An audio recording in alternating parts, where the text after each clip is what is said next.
Parents ನಮಸ್ಕಾರ. ನಿಮ್ಮ ಮಕ್ಕಳು ನೀವು ಹೇಳಿದ ಮಾತು ಕೇಳ್ತಾ ಇಲ್ಲ ಅಂದರೆ ಈ ಒಂದು ಕಾರಣನ ಇವತ್ತು ಚೆಕ್ ಮಾಡೋಣ. ನಾವೇನು ಮಾಡ್ತೀವಿ, ಸಾಮಾನ್ಯವಾಗಿ ಹೋಲ್ ಡೇ ಇನ್ಸ್ಟ್ರಕ್ಷನ್ಸ್ ಕೊಡ್ತಾ ಹೋಗ್ತಿರ್ತೀವಿ.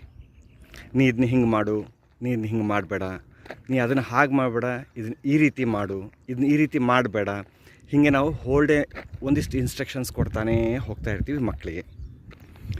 ಇಲ್ಲಿ ಮಿಸ್ ಆಗಿರೋದು ಏನು ಅಂತಂದರೆ ಕನೆಕ್ಟಿವಿಟಿ. ನಾವು ಕನೆಕ್ಟಿವಿಟಿ ಕ್ರಿಯೇಟ್ ಮಾಡ್ಕೊಳೋದಕ್ಕಿಂತ ಮುಂಚೆನೇ ಕರೆಕ್ಷನ್ ಮಾಡಲಿಕ್ಕೆ ಹೋಗ್ತಾ ಇರ್ತೀವಿ. ಸೊ ಹೋಲ್ ಡೇ ಮಕ್ಕಳಿಗೆ ಏನು ಅನಿಸ್ತದೆ ಅಂದರೆ ಏನೋ ಹೇಳ್ತಿದ್ದಾರೆ, ಯಾವುದಕ್ಕೂ ಹೇಳ್ತಿದ್ದಾರೆ, ಎಲ್ಲದಕ್ಕೂ ಹೇಳ್ತಿದ್ದಾರೆ ಅಂಥೇಳಿ ಅನಿಸ್ತಾ ಹೋಗ್ತದೆ.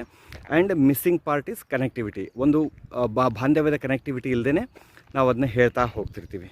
ಸೊ ಇದರಿಂದ ಮಕ್ಕಳಿಗೆ ಏನಾಗ್ತದೆ ಅಂದರೆ, ಏನಾದರೂ ಹೇಳ್ತಾ ಇರ್ತಾರಲ್ಲ ಬಿಡು ಅಂತ ಅನಿಸ್ತಾ ಇರ್ತದೆ. ಸೊ ಇಲ್ಲಿ ನಾವು ಮಾಡಬೇಕಾಗಿರುವಂಥ ಮುಖ್ಯ ಕೆಲಸ ಏನಪ್ಪ ಅಂತಂದರೆ, ಬಿಫೋರ್ ಕರೆಕ್ಷನ್, ಅವ್ರನ್ನ ಕರೆಕ್ಷನ್ ಮಾಡೋದಕ್ಕಿಂತ ಮುಂಚೆ ಅವರನ್ನು ನಾವು ಕನೆಕ್ಟಿವಿಟಿ ಕ್ರಿಯೇಟ್ ಮಾಡ್ಕೊಳೋದು ತುಂಬಾ ಇಂಪಾರ್ಟೆಂಟ್ ಅದೇ. ಹೇಗೆ ಸಾಧ್ಯ? ಭಾಳನೇ ಸಿಂಪಲ್ ಅದೇ. ಹೆಚ್ಚು ಟೈಮು ಬೇಕಿಲ್ಲ. ನೀವು ದಿನಕ್ಕೆ 15 ನಿಮಿಷ, ದಿನಕ್ಕೆ ಇಡೀ ದಿನದಲ್ಲಿ 15 ನಿಮಿಷ ನೀವು ಟೈಮ್ ಕೊಟ್ಟರೆ ಇದು ತುಂಬಾ ಈಸಿಯಾಗಿ ಪಾಸಿಬಲ್ ಅದೇ. ಏನು ಮಾಡಬೇಕು 15 ನಿಮಿಷ ಅಂದರೆ, ಮಕ್ಕಳನ್ನು ನಾವು ಕೇಳಿಸ್ಕೊಳ್ಬೇಕು ವಿತೌಟ್ ಕರೆಕ್ಷನ್.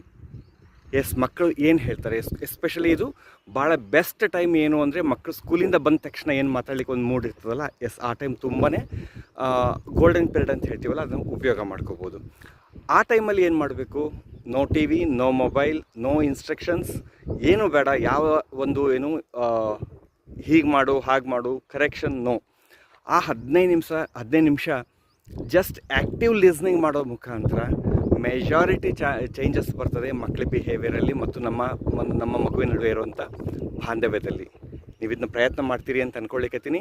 ಈ ವಿಡಿಯೋ ನಿಮಗೆ ಇಷ್ಟ ಆಯಿತು, ಈ ಸಲಹೆ ನಿಮಗೆ ಸೂಕ್ತ ಅನ್ನಿಸ್ತು ಅಂತಂದರೆ ನಿಮ್ಮ ಫ್ರೆಂಡ್ಸ್, ಬೇರೆ ಪೇರೆಂಟ್ಸ್ಗೆ ಇದನ್ನು ಕೂಡ ಶೇರ್ ಮಾಡ್ಕೊಳ್ಳಿ. Thank you so much.